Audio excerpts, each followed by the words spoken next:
how to fix YouTube app video loading problem on Android phone. Hello guys, in today's video I'm gonna show you how to fix this problem.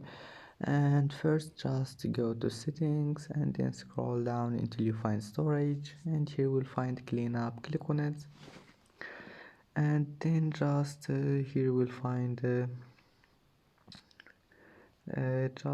you need to find your phone cache and then clean it.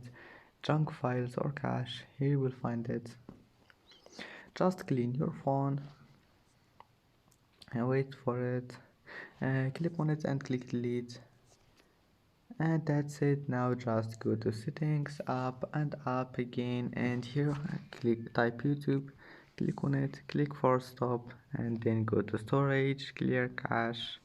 Now just go back and try again, and your problem must be fixed. And that's it for today's video. Don't forget like and see you in the next video.